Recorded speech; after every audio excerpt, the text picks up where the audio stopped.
ಖರ್ಚಿನಲ್ಲಿ ಸರ್ವಧರ್ಮ ಸಾರುವ ದೇವಸ್ಥಾನ ನಿರ್ಮಾಣ, ಮಕ್ಕಳಿಗೆ ಪಾಠದ ಜೊತೆಗೆ ಪರಿಸರ ಕಾಳಜಿ ಬಗ್ಗೆ ಅರಿವು, ಮೆಚ್ಚುಗೆಗೆ ಪಾತ್ರವಾಯಿತು ಬಾಗಲಕೋಟೆ ಜಿಲ್ಲೆ ಶಿಕ್ಷಕ ದಂಪತಿ ಕಾರ್ಯ.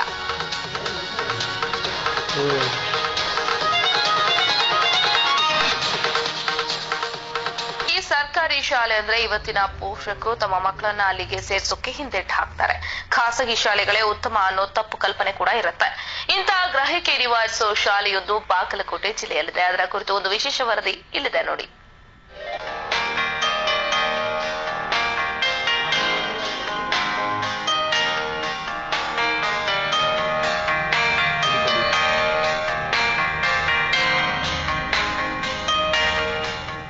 ಬಾಗಲಕೋಟೆ ಜಿಲ್ಲೆಯ ಆ ಶಿಕ್ಷಕ ದಂಪತಿ ಮಾಡ್ತಿರುವ ಕಾರ್ಯ ಸ್ಥಳೀಯರ ಮೆಚ್ಚುಗೆಗೆ ಪಾತ್ರವಾಗಿದೆ. ಚಿಕ್ಕ ಶಾಲೆಯನ್ನ ಚೊಕ್ಕದಾಗಿ ಇಡೋದರ ಜೊತೆಗೆ ಅದರ ಆವರಣದಲ್ಲಿ ಸ್ವಂತ ಖರ್ಚಿನಲ್ಲಿ ಸರ್ವಧರ್ಮ ಸಾರುವ ದೇವಸ್ಥಾನ ನಿರ್ಮಿಸಿದ್ದಾರೆ. ಎಲ್ಲಾ ಮಕ್ಕಳಲ್ಲಿಯೂ ತಾವೆಲ್ಲರೂ ಸಮಾನರು ಎಂಬ ಭಾವನೆ ಮೂಡಿಸಿದ್ದಾರೆ.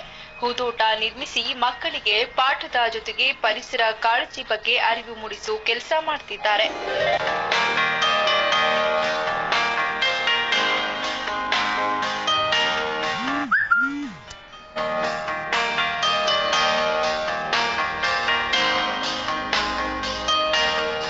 ಇವರ ಹೆಸರು ಎಎಫ್ ಹೂಲಿ ಹಾಗೂ ದೀಪಾ ಮಳಲಿ. ಈ ದಂಪತಿ ಬಾಗಲಕೋಟೆ ಜಿಲ್ಲೆ ಜಮಖಂಡಿ ತಾಲೂಕಿನ ಚಿಮ್ಮಡ ಗ್ರಾಮದ ಹಿರಿಯ ಪ್ರಾಥಮಿಕ ಶಾಲೆ ಶಿಕ್ಷಕರು. ಪಾಠದ ಜೊತೆಗೆ ಪರಿಸರದ ಬಗ್ಗೆ ಅರಿವು ಮೂಡಿಸ್ತಾ ಮಕ್ಕಳಲ್ಲಿ ಪರಿಸರ ಪ್ರೇಮ ಬೆಳೆಸುತ್ತಿದ್ದಾರೆ. ಇನ್ನೊಂದು ವಿಶೇಷ ಅಂದ್ರೆ ಈ ದಂಪತಿ ಒಂದೇ ಶಾಲೆಯಲ್ಲಿರೋದ್ರಿಂದ ಎಲ್ಲಾ ಮಕ್ಕಳನ್ನ ತಮ್ಮ ಸ್ವಂತ ಮಕ್ಕಳಂತೆ ನೋಡ್ಕೊಳ್ತಿದ್ದಾರೆ.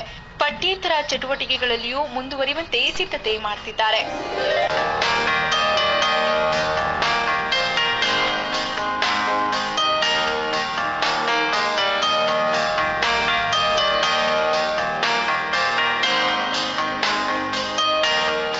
ಶಿಕ್ಷಕ ದಂಪತಿ ತಮಗೆ ಬರೋ ಸಂಬಳದಲ್ಲಿ ಅರ್ಧದಷ್ಟು ಹಣವನ್ನ ಶಾಲಾ ಅಭಿವೃದ್ಧಿಗಾಗಿ ಖರ್ಚು ಮಾಡ್ತಿದ್ದಾರೆ. ತಮ್ಮ ಸ್ವಂತ ಖರ್ಚಿನಿಂದ ಸರ್ವಧರ್ಮ ಸಾರುವ ಸಮನ್ವಯ ಭವನ ನಿರ್ಮಿಸಿದ್ದಾರೆ. ಮಕ್ಕಳ ಮನಸ್ಸಿನಲ್ಲಿ ಸಮಾನತೆ ಭಾವನೆ ಬಿತ್ತಿದ್ದಾರೆ. ಇನ್ನು ಶಾಲಾ ಆವರಣದ ಸುತ್ತ ನಾನಾ ಬಗೆಯ ಸಸಿಗಳನ್ನ ನೆಟ್ಟು ಮಕ್ಕಳಿಗೆ ಪರಿಸರದ ಬಗ್ಗೆ ಅರಿವು ಮೂಡಿಸುತ್ತಿದ್ದಾರೆ. ಬೇಸಿಗೆ ರಜೆಯಲ್ಲಿ ಮನೆಯಲ್ಲಿದ್ದು ವಿಶ್ರಾಂತಿ ತೆಗೆದುಕೊಳ್ಳುವ ಬದಲು ಶಾಲೆಯ ಅಭಿವೃದ್ಧಿ ಕೆಲಸ ಮಾಡ್ತಾರೆ. ಮಕ್ಕಳಿಗೆ ಪಾಠ ಮಾಡ್ತಾ ಕಾಲ ಕಳೀತಾರೆ. ಶಿಕ್ಷಕ ತರಬೇತಿ ಪಡಿಬೇಕಾದ್ರೆ ಒಂದು ಬಹಳ ದೊಡ್ಡ ಕನಸಿತ್ತು. ಮಾದರಿ ಒಂದು ಶಾಲೆ ಅಂದ್ರೆ ಯಾವ ತರ ಮಾದರಿಯಾಗಿರ್ಬೇಕಂತೇಳಿ ಅದ್ರಲ್ಲಿ ನಂಗೆ ಪ್ರಮುಖವಾಗಿ